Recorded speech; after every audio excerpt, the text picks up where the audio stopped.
पुंडलिकवरदार विठ्ठल श्री ज्ञानदेव तुकाराम पंढरीनाथ भगवान की जय। माऊली ज्ञानेश्वर महाराज की जय। जगद्गुरु तुकाराम महाराज की जय। सद्गुरुनाथ भगवान की जय। हरि ओम तत्सत।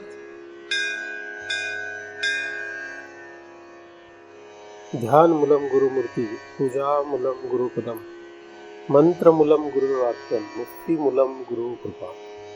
ब्रह्मेवाहम अहम ब्रह्म न चाहम ब्रह्मणा पृथक, नाहम देहो न मे देहा केवलहम सनातन।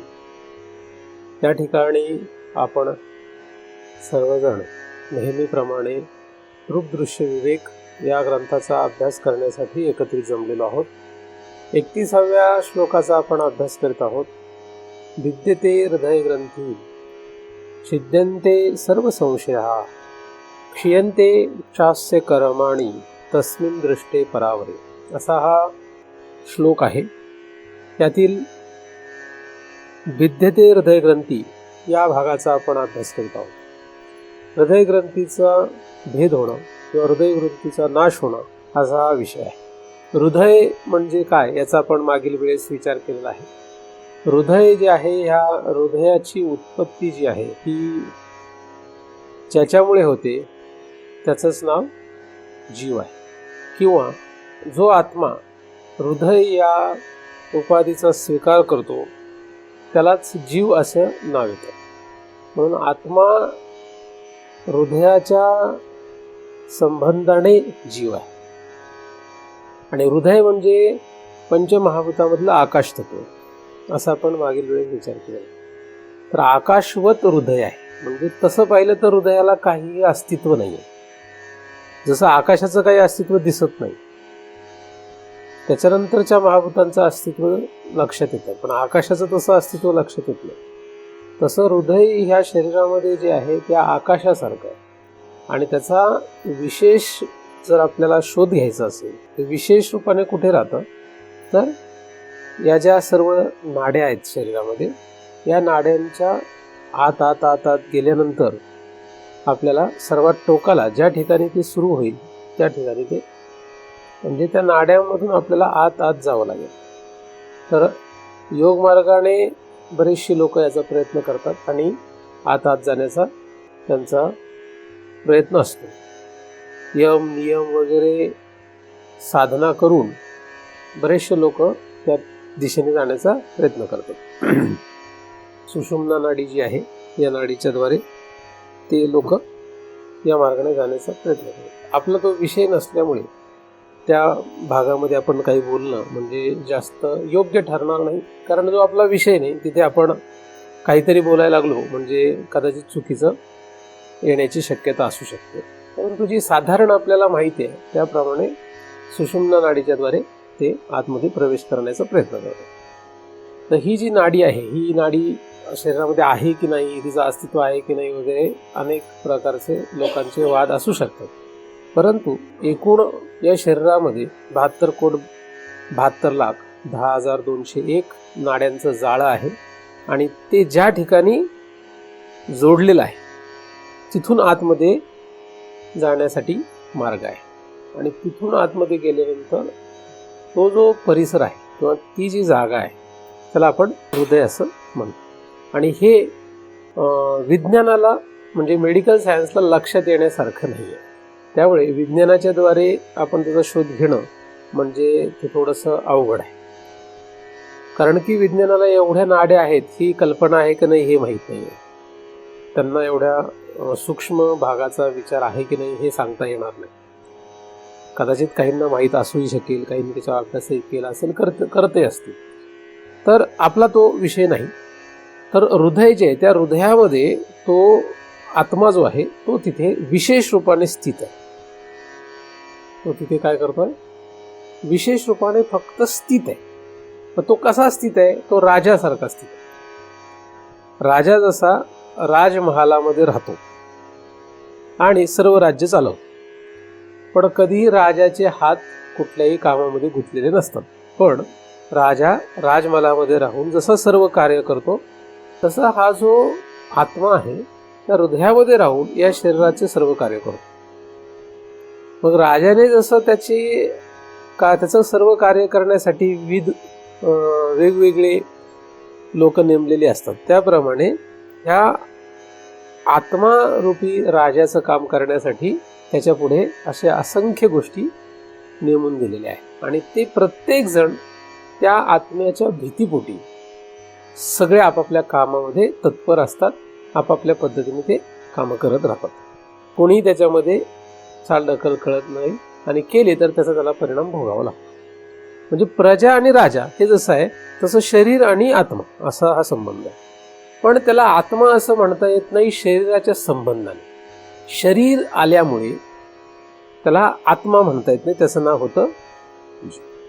आता आत्मा हा जो त्या हृदयामध्ये स्थित असलेला आहे तो आत्मा म्हणजे खरं चिद आहे, तो चिद्रूप आहे.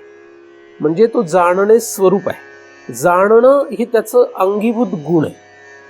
अधिक सत्ता अधिक सुख हे त्याचं अंगीभूत गुण आहेत. त्याचे ते स्वतःचे अंगीभूत गुण आहेत. म्हणजे त्याचे एकूण 3 प्रमुख गुण आहेत.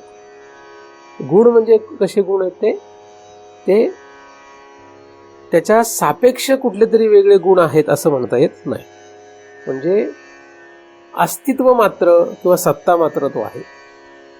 ज्ञान हे त्याचं स्वरूप आहे, म्हणजे जाणणं हे त्याचं स्वरूप आहे.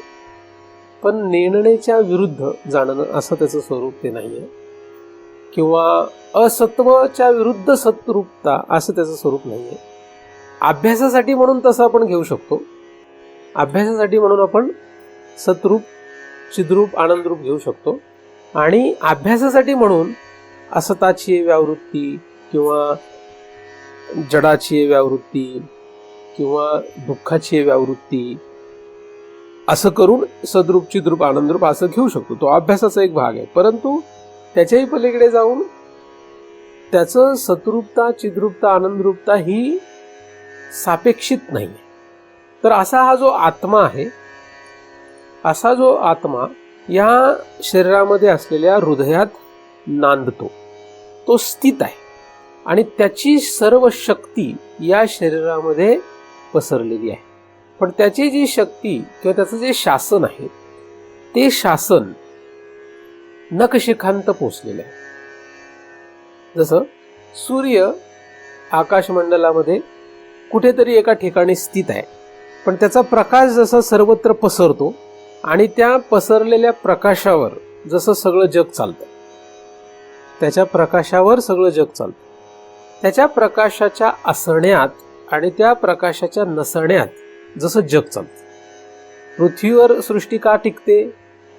कारण पृथ्वीवर सूर्याचा प्रकाश येतो आणि जातो, म्हणजे असतो आणि नसतो.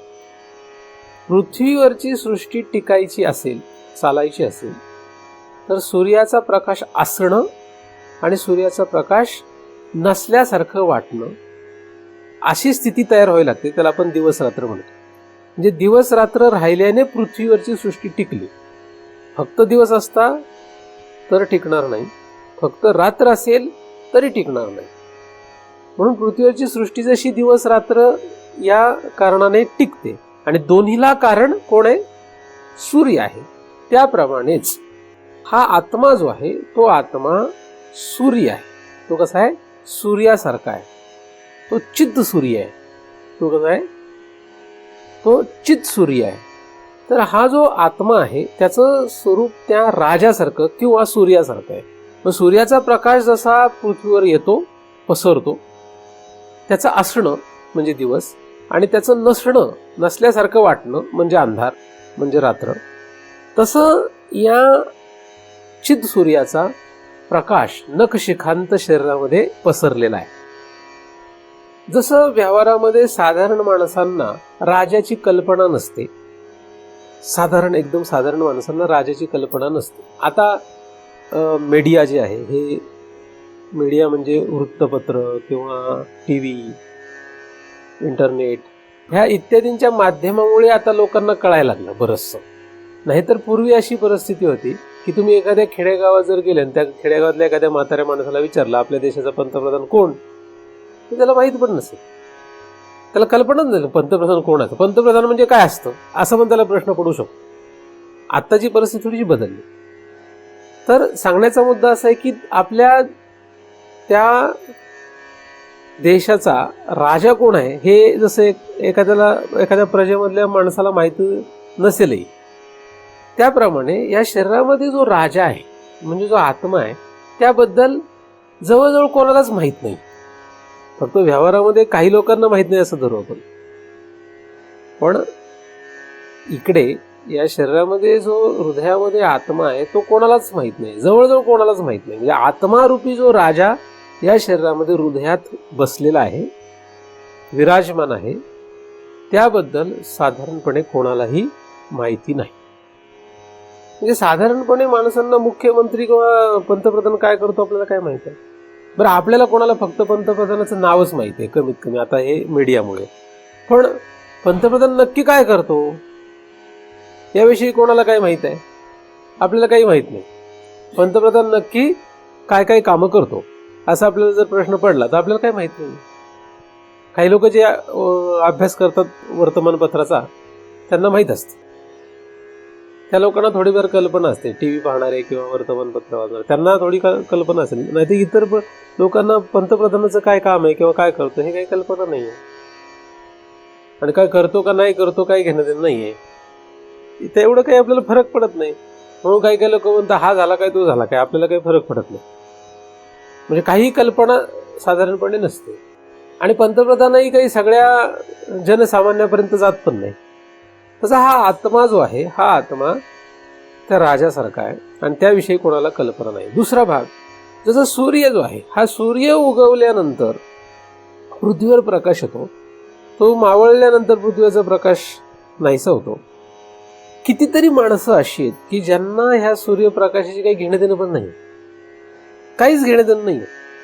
म्हणजे त्या सूर्यावर आणि सूर्याच्या प्रकाशावर कितीतरी जगणाऱ्या लोकांचं लक्ष पण नाहीये.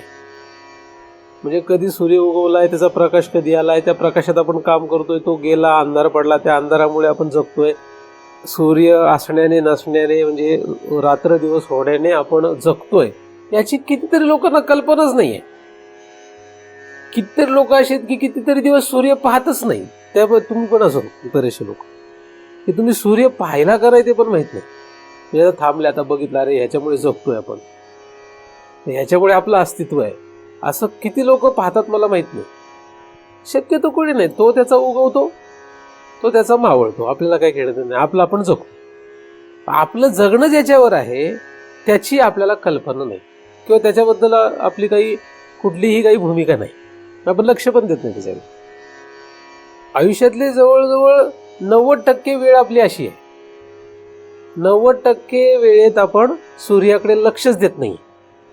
आता ते सोलर एनर्जी वगैरे कोणीतरी म्हणायला लागलं म्हणून लोक काहीतरी सूर्याकडे लक्ष द्यायला लागले. ते पण सगळे देत नाही. ज्याला थोडंफार वाटतं गरम पाणी ज्याला पाहिजे किंवा लाईट पाहिजे ते लोक थोडंफार लक्ष देत नाही. तर सूर्याकडे कोणाचं तसं लक्ष नाही. सूर्य जसा सगळ्यांना जगवायला कारण आहे, पण जेवढे जगणार आहेत त्यापैकी जवळजवळ 90% लोकांना त्याच्याशी काही घेणं देणं नाही, अशी परिस्थिती आहे ना. तसं हा जो चित सूर्य आहे म्हणजे हा जो आत्मारूपी सूर्य या हृदयामध्ये बसलेला आहे, त्याचा जो प्रकाश आहे त्याचा प्रकाश असणं आणि नसणं अशी दोन गोष्टी. सूर्याचा प्रकाश असतो आणि नसतो काय, तो सतत आहे. सूर्याचा प्रकाश आला आणि गेला असं नाही होत, असं काही होत नाही. सूर्याचा प्रकाश सतत असतो. मग काय होतं, आपण अमृतानुभव ग्रंथाचा अभ्यास करताना विचार केलाय का? पण आता हा वेगळा विषय म्हणून काही लोकांना माहित नाही म्हणून थोडा करायला काही हरकत नाही हा अभ्यास आहे ना. तर सूर्य जो आहे हा सूर्य येतो आणि जातो किंवा रात्र आणि दिवस म्हणजे उजेड आणि अंधार हे येतात आणि जातात. पण सूर्याचा प्रकाश येतो आणि जातो असं म्हणता येईल का? असं नाहीये. सूर्याचा प्रकाश येत जात नाही. तो कसा आहे, तो सतत आहे. मग होतं काय, मग रात्र दिवस म्हणजे काय होतं, पृथ्वी फिरते. काय होतंय, पृथ्वी फिरते म्हणून रात्र आहे असं वाटतं. आणि रात्र म्हणजे काय आहे, रात्र नाही, रात्र म्हणजे पृथ्वीची सावली आहे. काय, पण पृथ्वी हा इतका घनवट पदार्थ आहे की त्याची सावली म्हणजे रात्र वाटते, म्हणून रात्र नावाचा प्रकार नाहीये काही. ती पृथ्वीची सावली आहे, पण ती इतकी गडद आहे की आपल्याला त्याच्यात काहीच दिसत नाही, म्हणून आपण त्याला रात्र म्हणतो. तर एकदम दाट गर्द असलेली सावली म्हणजे रात्र. सूर्याचा प्रकाश सतत असतो. पृथ्वीच्या फिरण्याने तो आहे असं वाटतं आणि तो नाही असं वाटतं. तसं हा जो आत्मा आहे शरीरामध्ये, त्या आत्म्याचा जो प्रकाश आहे तो नखशिखांत सतत आहे. कसं आहे? सतत आहे. तो सतत आहे. पण मग जशी पृथ्वी तसे हे शरीर आहेत. ह्या शरीराची सतत फिरणं सुरू आहे. कसं? पृथ्वी जशी सतत फिरते तसं हे शरीर सतत वेगात आहे, सतत फिरतंय. कसं फिरतंय? पृथ्वीचं फिरणं ते असं गोल गोल फिरणं आहे. तसं या शरीराचं फिरणं कसं आहे?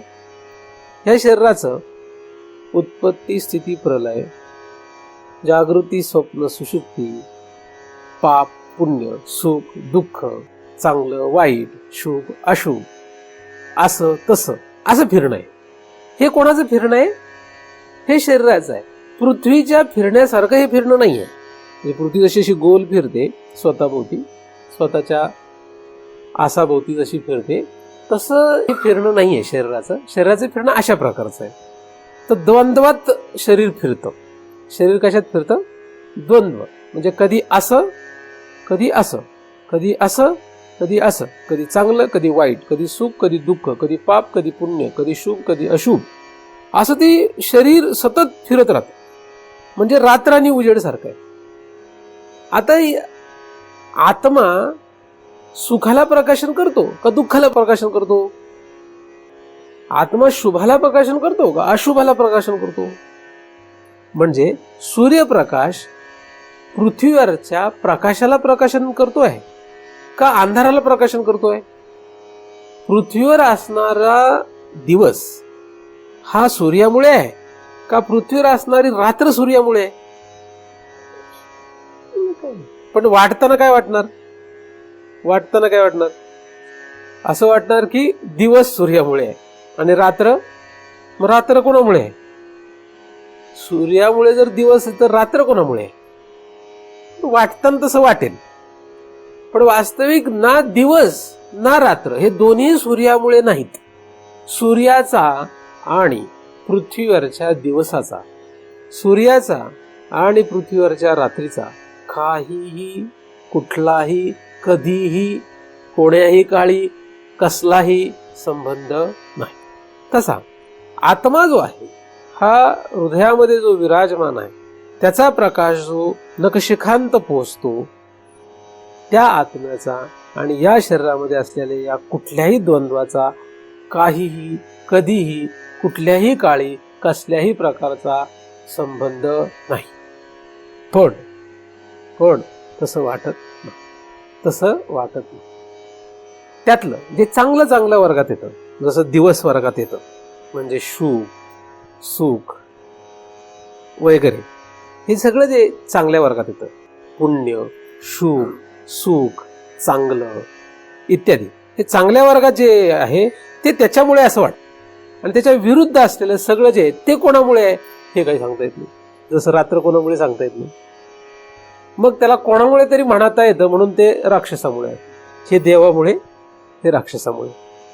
मग त्याला गुणांमध्ये विभागायचं तर हे सत्वामुळे, हे तमामुळे, आणि दोघांच्या मध्यस्थितीत रजमुळे असं म्हणायला लागतं. म्हणजे ती फक्त संगती लावतात.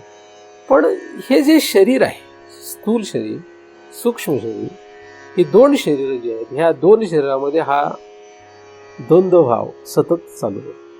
सतत ह्याचं काय फिरणं चालू राहतं. हा वेग आहे.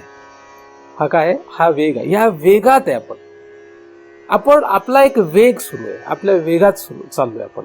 कुठला वेग आहे आपला वेग? आपण कुठल्या वेगात आहे? आपण एका गाडीत बसल्यासारखं आहे. आपल्या गाडीचा वेग कसा आहे? कधी चांगलं, कधी वाईट, कधी चांगलं, कधी वाईट, कधी सुख, कधी दुःख, कधी चांगलं, कधी वाईट, कधी सुख, कधी दुःख, कधी शुभ, कधी अशुभ, कधी पाप, कधी पुण्य वगैरे. हे सतत सतत चालू आहे. आपण एक क्षणही त्यापासून बाजूला जात नाही. सतत सुरू राहतं ते. मग जसं दिवस रात्राच्या गोंधळात सूर्यावर कोणाचंच लक्ष नाही, तसं या द्वंद्वाच्या गोंधळात त्याचीच सूर्याकडे कोणाचंही लक्ष नाही. म्हणजे हृदयामध्ये असलेला जो तो आत्मा आहे तो दुर्लक्षित आहे. तो काय आहे? तो दुर्लक्षित आहे. प्रकाशन दोघांना कोण करतं? तोच करतो.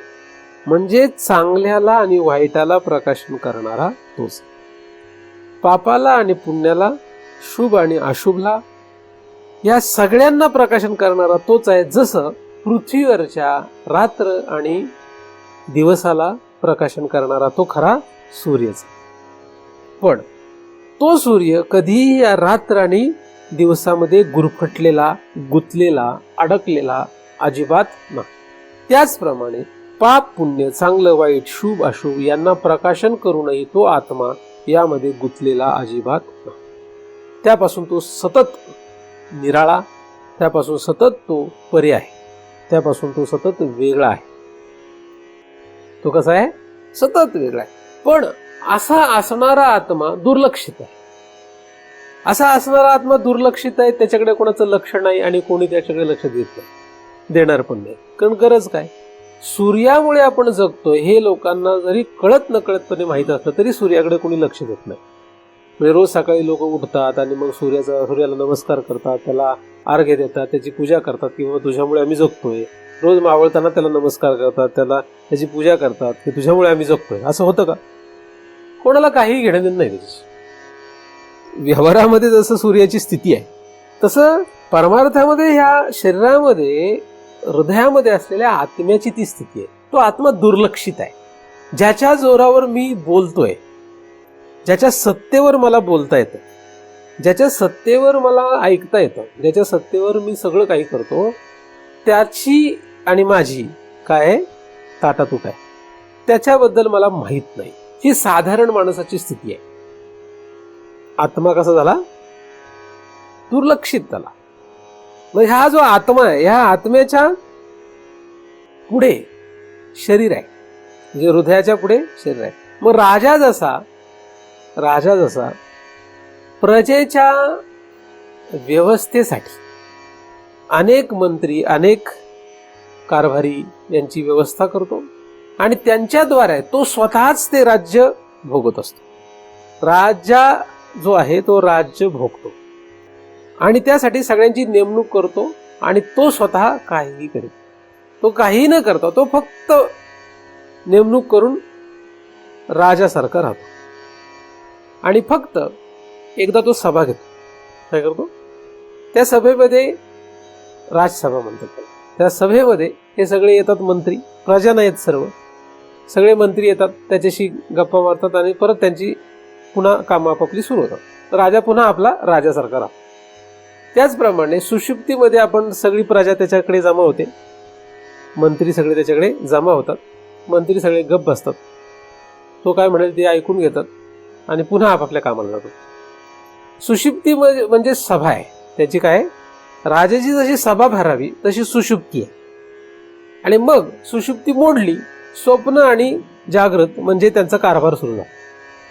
मग हात, पाय, नाक, डोळे, कान, शरीर याची सर्व इंद्रिये हे सगळे जे ते आपापल्या कार्यामध्ये रत होतात, त्याच्यामध्ये ते कामं करत राहतात. आणि ह्या सगळ्याचा जो काही राजभोग आहे तो सगळा कोणाला जातो? त्या आत्म्याला जातो, राजाला जातो. मग प्रजेला नाही मिळत का? प्रजेलाही मिळतं. जसं राजा राज्य भोगतो तेव्हा प्रजेला काहीच मिळत नाही का? प्रजेला आपापल्या अधिकाराप्रमाणे मिळतं. सेनापतीला सेनापतीच्या अधिकाराप्रमाणे, प्रधानाला प्रधानाच्या अधिकाराप्रमाणे, मंत्र्याला आपल्या अधिकाराप्रमाणे, साधारण एखाद्या शेतकऱ्याला त्याच्या अधिकाराप्रमाणे, दुकानदाराला त्याच्या अधिकाराप्रमाणे, ज्याचा जो अधिकार त्या प्रजेमध्ये असतो त्याला त्याच्या अधिकाराप्रमाणे ते सगळं मिळतं. त्याचप्रमाणे ह्या राज्यकारभारामध्ये ज्याचा जो अधिकार आहे त्याला ते मिळतं.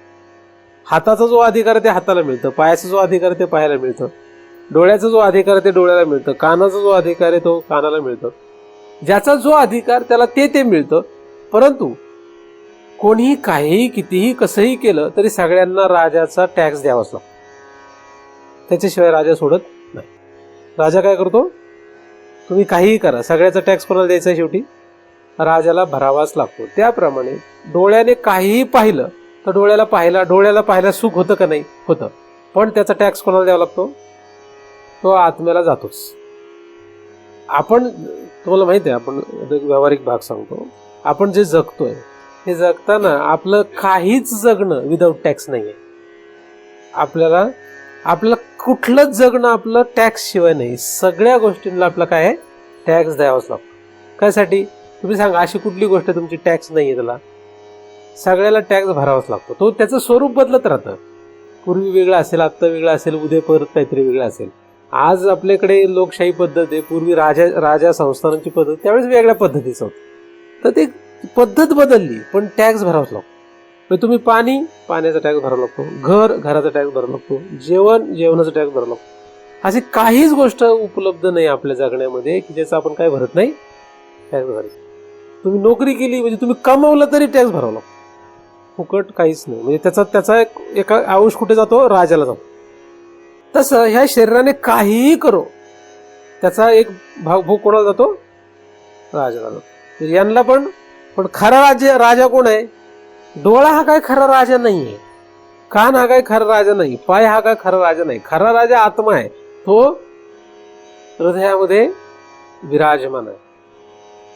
पण राजा जसा सगळं राज्य भोगतो पण त्याचे हात कुठेही खराब होत, तो जसा परे राहतो, तसा हा आत्मा जो आहे तो सदैव या सगळ्यांच्या पेक्षा निराळा राहतो. त्यांच्यापासून तो नामा निराळा राहतो. असा हा आत्मा नावाचा राजा या हृदयामध्ये आहे. पण त्याला नाव काय तयार झालं? त्याचं नाव झालं जीव. त्याचं नाव काय झालं? जीव. तो आत्मा नाही राहिला, त्याचा आत्मा हे नाव नाही राहिलं, त्याचं नाव झालं जीव. त्याचं नाव जीव व्हायला कारण काय? हृदयाचा स्वीकार. त्याचं नाव काय? जीव. कारण हृदयाचा त्याने स्वीकार केला म्हणून. पण हृदयाच्या पुढे हे सूक्ष्म शरीर आणि स्थूल शरीर आलेलं आहे. आणि सूक्ष्म शरीर स्थूल शरीराच्या द्वारे त्याने ही सगळी राज्य व्यवस्था मांडलेली आहे. आणि हे जसं वेष्टीने तसं समष्टीने हा 14 भुवनाचा प्रपंच त्याने मांडलेला आहे. त्याच्यामध्ये ब्रह्म हा राजा आहे, परमात्मा हा राजा आहे. आपण वेष्टीने पाहिलं तर आत्मा हा राजा आहे. पण तो आता जीव झाला. आणि तो जो जीव आहे त्या जीवाच्या पुढे सूक्ष्म शरीर स्थूल शरीर या 2 शरीरामध्ये ह्याचे सगळे कारभारी आहेत. हे सगळे आपापल्या कार्यामध्ये सतत रत राहतात. मन सतत त्याचं काम करत राहतं, बुद्धी सतत त्याचे काम करत राहते, डोळे सतत त्याचे काम करत राहतात. तुम्ही नाही म्हटलं तरी डोळे उघडले की पाहतच राहणार. डोळ्याचं काम कधीच बंद होत नाही, त्याचं सतत काम चालू राहतं. आणि डोळ्याने काही पाहिलं तर त्याचे भोग कुठे जातात? एका विशिष्ट ज्यांना गरज आहे त्यांना जातात. डोळ्याचा पाहण्याचा भोग मनाला जातो, मनाचा हृदयाला जातो, हृदयातून आत्म्याला जातो. पण आत्म्याला जेव्हा जातो तेव्हा आत्मा त्याच्यात गुंतलेला नसतो, हा महत्वाचा भाग आहे. पण मनाला जेव्हा जातो तेव्हा मन त्याच्यात गुंततं. मन काय होतं? मन त्याच्यामध्ये गुंततं. डोळ्याने पाहिलेल्या वस्तूंमध्ये आत्मा गुंतत नाही कधीच, पण डोळ्याने पाहिलेल्या वस्तूमध्ये मन गुंततं, चित्त गुंततं. आत्मा कधीही त्रिकाळात तो कधी गुंतत नाही. त्यामध्ये हा फरक आहे. आता मनामध्ये जर तो आत्मा गुंतला असं वाटलं तर तो गुंतलेला नसतो, पण गुंतल्यासारखा वाटतो. तो ज्याला वाटतो त्याचं नाव जीव आहे. आणि याला गाठ असं म्हणतात. खरं नाही ते, खरं नाही, पण तसं वाटतं. गुत्त कोण? आत्मा गुंतत नाही, पण आत्मा गुंतलाय असं वाटतं. याचंच नाव गाठ, याचीच नाव ग्रंथी. मी तुम्हाला आधी त्याचा विषय सांगितला, सूर्य आणि राजाला धरून, म्हणजे या 2 उदाहरणाने सांगितलं. तो आत्मा, वास्तविक तो आत्मा जो आहे तो गुंतलेला नाही, हे ह्या उदाहरणातून लक्षात घेण्यासारखं आहे. आता तो आत्मा जो आहे तो गुंतल्यासारखा वाटतो, हीच आहे ग्रंथी. तसं वाटणं येते, ते खरं नाही, ती कल्पना आहे. ती काय? कल्पना आहे. कल्पना म्हणजे खरं नाही येते. आता कल्पना जी आहे ही कल्पना आहे हे कळलं तर जीवनमुक्त. आणि कल्पना आहे हे नाही कळलं, ती खरी वाटली की बद्धता. सगळं जग कशामध्ये? आत्मा गुंतलेला आहे ही कल्पना सत्य वाटली, ह्याच्यात जग गुंतलेलं. आणि ते कुठून सुरू झालंय? हृदयापासून सुरू झालंय. हृदय पहिलं ठिकाण आहे. हृदय हा जो भाग आहे तो पहिला आहे. राज्यकारभार कुठून सुरू होतो? राजाच्या दरबारातून सुरू होतो. कुठून सुरू होतो? राज्यकारभार कुठून सुरू होतो? राजाच्या दरबारापासून सुरू होतो, संपतो कुठे? राज्याच्या बाउंड्रीवर संपतो. कुठे संपतो? राज्याच्या ज्या बाउंड्री आहे त्याच्यापर्यंत संपतो. त्याच्या बाहेर जातो का? जाऊ शकतो, पण गेला तरी तो सीमित राहतो. आपली बाउंड्री कुठे आहे? स्थूल शरीर ही बाउंड्री आपली. त्याच्या बाहेर जातो का? जातो. त्याच्या बाहेर पण जातो. कुठे जातो? जसा आपला राजा किंवा आपली प्रजा आपल्याच बाउंड्रीत राहते का? नाही, दुसरीकडे पण जाते. पण त्यासाठी मग त्याला काहीतरी परमिशन घ्यावं लागतं, विसा काढावा लागतो किंवा त्याच्याकडे पासपोर्ट असावा लागतो वगैरे वगैरे, है ना, तर त्याला बाहेर जाता येतं. तसं आपण इथपर्यंतच आहे तर आपल्याला काहीच अडचण नसते. पण ह्याच्या बाहेर जर तुम्हाला जायचं असेल तर तुम्हाला काहीतरी मग लागतं, ओळखपत्र. तुम्ही इथंच राहायचं म्हटलं तर काही अडचण नाही. ह्याच्या बाहेर जायचं म्हटलं, तुम्ही ठरवलं शाळेत जायचं, शाळेत जायचं मग तुम्हाला सगळं डॉक्युमेंट लागतं. तुम्ही बायको करायची ठरवलं, जमत नाही, बायको करायची म्हटलं की डॉक्युमेंट लागतं. ह्याच्या बाहेर तुम्हाला काहीही करायचं असेल तर तुम्हाला काहीतरी पासपोर्ट, विजा हे जसे डॉक्युमेंट आहेत तसं कागदपत्र लागतं. कुठलाही व्यवहार करा. याच्या बाहेर जायचं म्हणजे घर, आता घरात जायचं मग घराचं डॉक्युमेंट लागतं. तुम्ही काहीही करा जगामध्ये, याच्या बाहेर तुम्ही काहीही करायला गेले तर तुम्हाला काय लागणार आहे? काहीतरी डॉक्युमेंट. तुम्ही ह्याच्या बाहेर सगळं सोडून दिलं, तुम्हाला कसलं डॉक्युमेंट नाही. फकीराला कसलं डॉक्युमेंट लागत नाही.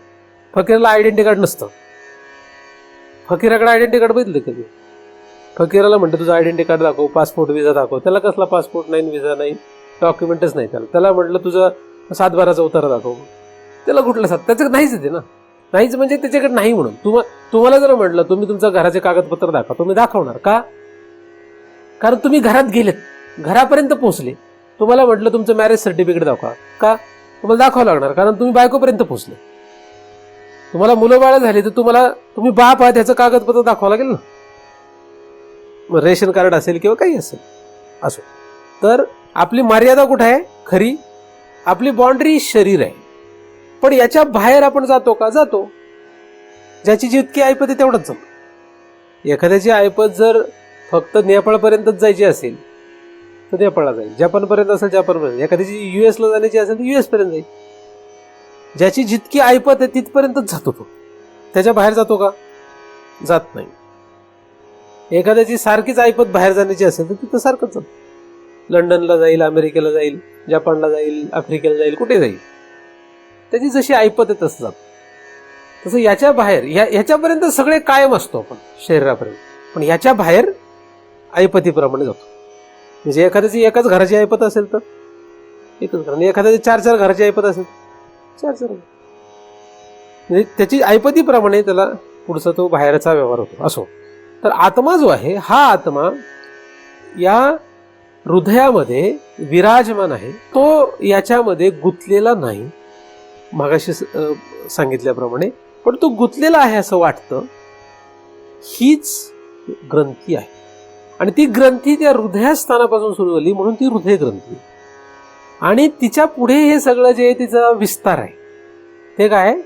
त्या गाठ फुटलेली आहे, म्हणजे बीज फुटलेलं आहे, त्याचा विस्तार येतो. आणि हा विस्तार कुठपर्यंत आहे? 14 भुवनांचा विस्तार, एवढा मोठा विस्तार मानतो.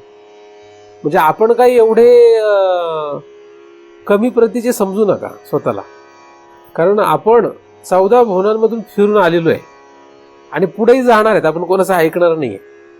म्हणजे हे शरीर जेव्हा सोडणार तेव्हा आपण काही कुठे राहणार आहे? इकडे बाणेरमध्ये राहणार आहे काय? बाणेर वगैरे मध्ये राहणार नाही. ज्या दिवशी शरीर सोडणार तेव्हा तुम्हाला कुणी अडवू शकत नाही आणि तुम्हाला कुणी पकडू शकत नाही, तुम्हाला कुणी बांधू शकत नाही. तुम्ही कुठे? थेट कुठे? नरकात. इकडे म्हटलं की लोक स्वर्ग वाटलं, तिकडे नरकात असं म्हणलं. गमतीचा भाग आहे. लोक लगेच म्हणतील आम्हाला नरकात पाठवता, स्वतः स्वर्गात चालले. इकडं काही इकडे माहित नाही, ते जाऊ दे, कुठं जाईल सांगता येत नाही. तर आपण इतके बहादर आहोत की आपण पाताल लोकाला जाऊन आलेलो आहोत, म्हणजे नरकाचं टोक गाठून आलोय. आपण स्वर्गाचं टोक गाठून आलोय, नरकाचं टोक गाठून आलोय. आपण काही तसे कमी नाहीत, म्हणून तर आपण एवढे निगरगठ्ठ आहोत. आपण म्हणजे तो आत्मा, तो काही साधारण नाही, राजा आहे तो. तर आपण एवढं फिरून आलोय सगळं, आणि इथून पण हे सोडून आपण परत जाणार आहे, आपली मर्यादा वेगळी होणार आहे. तर हा जो आत्मा आहे, हा आत्मा या हृदयामध्ये किंवा सूक्ष्म देहामध्ये किंवा स्थूल देहामध्ये किंवा कुठेही खरं गुंतलेला नसताना सुद्धा गुंतलेला वाटणं याचंच नाव ग्रंथ. पण ती हृदयापासून सुरू होते. हृदय हे ठिकाण आपण त्याचा विचार केला त्या हृदयात सुरुवात होते, म्हणून त्याला हृदय ग्रंथी म्हणतो आपण. आणि ही चांगली नाही. तर हृदय ग्रंथी म्हणजे हृदय हे काय, ही कल्पना आहे. ही काय, ही कल्पना. हृदय हीच कल्पना असल्यामुळे हृदयाच्या पुढचं सगळंच कल्पना आहे. काय, आणि मग ती कल्पना जी आहे त्या कल्पनेला सत्य म्हणलं की तो सत्यत्वाचा व्यवहार म्हणजे बद्धता आहे. आणि कल्पना जी आहे ही कल्पना जर सत्यत्वाने धरली नाही तर ती बद्धता नाही. म्हणजे कल्पना करणं चांगलं. म्हणजे कसं, एखाद्या नाटकामध्ये आपण काम करतोय आणि आपण राजा आहोत अशी कल्पना करणं आणि राजाचं काम करणं ठीक आहे. पण तो नाटक सुटलं तरी स्वतःलाच राजा मानू लागला तर ही कल्पना काही चांगली नाही. म्हणजे त्याला जर मी राजाच आहे असं वाटायला लागलं तर ते चांगलं नाही. म्हणजे चित्रपट बनवायचा म्हणून त्या चित्रपटामध्ये त्याला एखाद्या गावच्या जमीनदाराचं पात्र मिळालं आणि एक मोठ्या भाड्याने त्यांनी किंवा ओळखीच्या माणसाचा मोठा बंगला घेतला आणि त्याच्यात त्याचं पूर्ण चित्रपटाची शूटिंग झालं आणि ते संपल्यानंतर तो जर म्हणला हा बंगला माझा, मीच जमीनदार आहे, तर चालेल का? ते चालत नाही. ते तेवढी कल्पना ठीक होती, कल्पनेपुरतं ठीक आहे मनोरंजनासाठी की तो जमीनदार आहे. पण तो कायमच जर समजू लागला तर तो जमीनदार काय करेल? त्याला म्हणेल का राहू दे आता काय हरकत नाही? तसं चालणार नाही. मग तिथे त्याला काय होईल की सत्यत्व त्याचं जे आहे ते त्याला बाधक ठरेल. तर कल्पना होती तिथपर्यंत मनोरंजन होतं. जिथपर्यंत कल्पना तिथपर्यंत मनोरंजन. पण कल्पनेला सत्य समजलं की मनोरंजन संपलं. मग तिथे काय झालं? तिथे यातना सुरू. म्हणजे यातना म्हणजे कशा? यातना किंवा सुख, म्हणजे सुख किंवा दुःख काही होईल. आता समजा तो कलावंत जो आहे तो त्याने जर त्या जमीनदाराचं घर आणि ते सगळं आपलं समजलं आणि जमीनदार म्हटलं जाऊ दे त्याला थोडं वाटतंय तर राहू दे 8-10 दिवस म्हणून राहिलं तर 8-10 दिवस त्याला काय सुख होईल. पण त्याच्यानंतरच जमीनदार लक्षात आला हा खरंच कायमच राहतो की काय, म्हणून जमीनदाराने त्याला हाकललं तर मग दुःख होईल. म्हणजे सुख किंवा दुःख काही होऊ शकतो है ना, सत्य समज आहे. पण त्याने जर ते मनोरंजन आणि फक्त तात्पुरतं खरं नाही तात्पुरतं असं समजलं असतं तर मग त्याला काही सुख नाही दुःख नाही, काही होत नाही, मनोरंजन होत त्याचं. म्हणजे सुख दुःखाच्या पलीकडे असणारं सुख त्याला होतं तिथे. त्याचप्रमाणे या जगामध्ये आपण जे कल्पना केल्या या कल्पनेमध्ये सत्यत्व जे आहे ते सत्यत्व म्हणजेच अज्ञान आहे. सत्यत्व म्हणजेच जीवाची स्थिती आहे. आणि ते सत्यत्व जे आहे ते सत्यत्व आपल्याला नष्ट करता येत नाही. कल्पना आपल्याला कळत नाही की काय कल्पना आहे, आपण त्याला सत्य समजतो. हृदयापासून सुरुवात झाली, आपण खालीपर्यंत आलेलो आहे. खाली म्हणजे कुठे? आपण ह्याच्या बाहेरच्यालाही सत्य समजतो. मी तुम्हाला सांगितलं ह्याच्या बाहेर येणं तर हे फार काय झालं, आपली बाउंड्री क्रॉस केली आपण. ह्याच्या बाहेर गेलं म्हणजे काय झालंय? ह्याच्या बाहेर गेलं म्हणजे बाउंड्री क्रॉस झाली. फकीर कधी टॅक्स भरतो का? फकीरांनी टॅक्स भरलेला ऐकलंय का? महाराज लोक भरतात, महाराज फकीर नसतात. मग ज्याच्याकडे आश्रम आहे तो फकीर नाही. फकीर म्हणजे काय? फकीर आणि साधू. साधूकडे काहीच नसतं त्याला साधू म्हणतात. आश्रम असला तर समजायचं तो साधू नाही. म्हणजे मठ फड असला की तो काय? तो साधू नाही. फकीर साधू म्हणजे ज्याच्याकडे काहीच नाही. मग काहीच नसलं टॅक्स कसला भरेल? टॅक्स कसला भरेल? भरेल का टॅक्स? काहीच नाही. तो बाउंड्रीज क्रॉस नाही करीत. आता आपण बाउंड्री क्रॉस केल्यामुळे आपली ही बाउंड्री ह्याला क्रॉस केल्यामुळे आपण फरफटत गेलो. आता जिथे जिथे आपण गेलो त्या सगळ्याला आपण कल्पना असताना त्याला सत्य समजतो.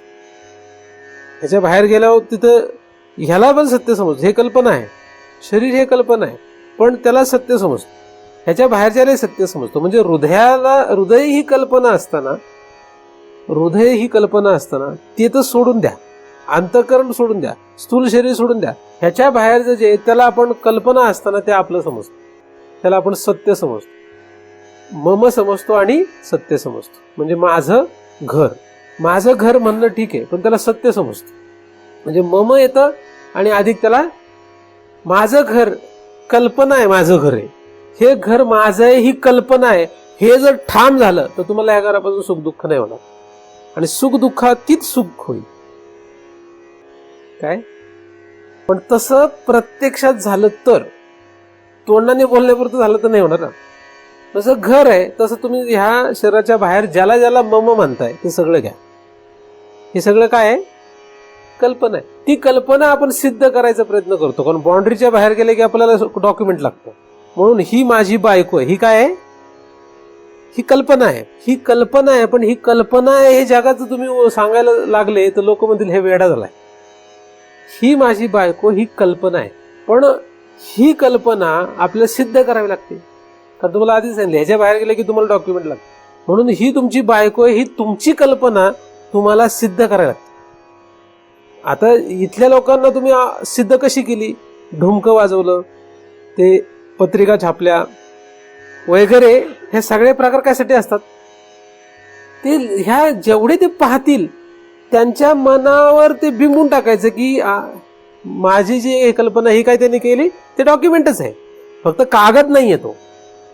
पण समजा ह्याच कल्पना केलेल्या बायकोला तुम्ही जर घेऊन दुसऱ्या राज्यात गेले, लांब कुठेतरी गेले, ते म्हणतील का हे तुझी बायको आहे? ते म्हणतील डॉक्युमेंट दाखव. काय दाखव मागतील का नाही? म्हणजे आपण लग्न जेव्हा करतो तेव्हा पत्रिका वगैरे हे सगळा जो गोंधळ करतो, हा गोंधळ ह्याच्यातून आपण सगळ्या लोकांना दाखवून देतो की ही जी कल्पना आहे माझी ही माझी आहे. आणि तेवढ्या तो थांबत नाही. त्याला काय समजतो? त्याला इतकं सत्य समजतो की त्याचे हातपाय जरी तोडले तरी तो ते सोडणार नाही. आता ह्या अशा जीवाला हृदय नावाच्या कल्पनेपर्यंत घेऊन त्याचं खंडन करणं, त्याची ग्रंथीभेद करणं किती अवघड आहे. आणि आपण ग्रंथीभेद करायला बसलो, म्हणजे कुठून कुठं प्रवास झालेला आहे. म्हणून एवढं तसं सोपं नाही. कारण हृदय आतमध्ये आहे, तिथे ती खरी कल्पना आहे. पण हृदयानंतर अंतःकरण, अंतःकरणानंतर स्थूल देह, स्थूल देहानंतर असंख्य कल्पना आहे. कल्पनेची कल्पना, कल्पनेची कल्पना, अशा ह्या कल्पनेचा काय विस्तार आहे. अधिक त्याला मम, त्याला सत्य इत्यादी अनेक भावनेने आपण काय केलेलं आहे? जखडून ठेवलेलं आहे. कल्पनेपासून कल्पेला जो ठेवा, तेने पुढे गोवा नेणे हरी. कल्पनेपासून कल्पेला जो ठेवा, कल्पनेतून कल्पना, कल्पनेपासून कल्पना केली परत, तेने पुढे गोवा म्हणजे त्याने बंधन पडलं, त्याने अडकून गेलो आपण, म्हणजे तेच बंधन आहे. तोच आपला काय बद्धतेचा विषय आहे. तेने पुढे गोवा, गोवा म्हणजे बंधन. गोवा म्हणजे काय? गोवा म्हणजे बंधन, म्हणजे गुंतणे, अडकून जाणे. मग आता हे कल्पित पदार्थ सोडणार कधी आपण? तुम्ही नाही म्हटले, तुम्हाला विचारेल इथं किती दिवस विचारतील तुम्हाला की तुम्ही कागदपत्र दाखवायचे? हे किती दिवस विचारणार? त्या प्रदेशात तिथपर्यंत विचारणार. तुम्ही समजा जर मध्य प्रदेशमध्ये गेले, तुम्ही तुमची बायको मध्य प्रदेशमध्ये गेले, आता तिथली लोक तुम्हाला ओळखत नाही तर ते विचार कागदपत्र दाखवा, तुम्ही बायको नवरा आहे प्रूफ दाखवा, मला कागद दाखवा. तुम्ही कागद दाखवला, विषय संपला. ती लोक किती दिवस विचारतील? ते फक्त तुम्ही तिथे आहे तिथपर्यंत विचारतील. तुम्ही त्याच्यानंतर दिल्लीला गेले तर दिल्लीत विचारतील. तुम्ही जिथे जाल तिथे विचारतील ते, बरोबर का? म्हणजे तुम्ही जिथपर्यंत त्या क्षेत्रात आहे तिथपर्यंत विचारणार. तसं तुम्हाला किती दिवस विचारतील की ही तुमची बायको आहे, हा तुमचं नवरा आहे, हे तुमचं पोरं बाळ आहेत, हे तुमची जमीन जुमला आहे, हे तुम्हाला किती दिवस विचारतील? जिथपर्यंत तुम्ही ह्या क्षेत्रात आहात तिथपर्यंत. हे क्षेत्र सोडलं म्हणजे हे शरीर सोडलं की तुम्हाला कोण विचारेल? हे शरीर सोडल्यानंतर समजा तुम्ही स्वर्गाला गेले, असं जरा स्वर्ग नावाच्या ठिकाणावर गेले, तिथे गेल्यानंतर इंद्राने तुम्हाला बोलवलं, विचारलं कुठे आहे बायको दाखव तुझी. त्याला काही घेणं देणं नाही, कारण त्याचा संबंधच राहिला नाही तिथे. मग तो लगेच म्हणत नाही थांब जरा परत घेऊन येतो. बरं, इथून कागदपत्र पण घेऊन जाता येत नाही सोबत. जाताना स्वर्गात जाताना कागदपत्र घेऊन जाणार आहे का जमीन जुमल्याचे? नाही ना. आधार कार्ड पण इकडे ठेवणार, त्याला काय अर्थ नाही. हे शरीर सोडून स्वर्गाला जा किंवा नरकाला जा, तिकडे जाताना इथलं कुठलाही प्रूफ चालत नाही, कुठलंही कागदपत्र चालत नाही तिथे. आणि परत येता पण येत नाही. इकडे परत येता येत नाही. विनाकारण ह्याचा लाड करू नका, विनाकारण ह्याचे जास्त कौतुक मानू नका ह्या शरीराचं आणि याला चिकटलेल्या लोकांचं. आपल्याला फार त्याच्यामध्ये हौस आहे ह्याचं, आणि याला चिकटलेल्या लोकांचं आपण इतकं कौतुक करतोय की महाराज काय सांगतात हे 1 तासानंतर विसरून जातो आपण. इतकं कौतुक आहे.